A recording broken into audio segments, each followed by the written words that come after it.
The goal of this exercise is to learn how to use the Range tool and Delete command and adjust the boundaries of edited regions. Step 1. Open the First American Song Session, a recording made of John Glenn's speech in New York City after returning from orbit. Step 2. Turn snapping off. Snapping makes it easier to edit tracks that were recorded with a metronome. The time signature and tempo in this session have nothing to do with the recording and would make the cursor snap to the nearest time division, making this editing harder to do. Step 3. Select the pause between the words progress and the first two steps by dragging across the waveform with the Range tool, shortcut 2. There's a marker labeled progress to help you locate the pause. My flight was but one step in this long progress. The first two steps in that. Step 4. Press the Delete key.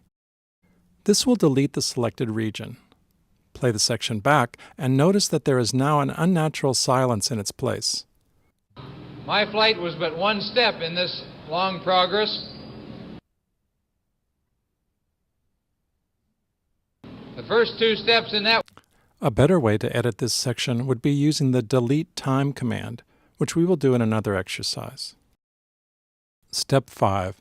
Select the Arrow tool, shortcut 1, and drag the boundaries of your edits to get them just where you want.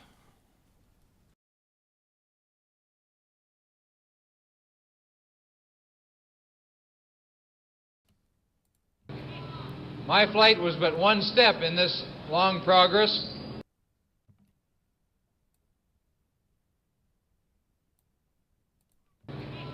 My flight was but one step in this long progress.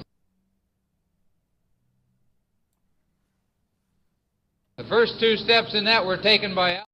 This is called non-destructive editing, which means that you aren't actually cutting parts out of the audio file, but just telling the computer where to start and stop playback.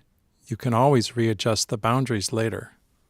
Step 6. Fade-outs and fade-ins can also be created by dragging on the envelope handles. Click at the very top of the region boundary to turn the cursor into a hand icon, and then drag the handles to create a fade.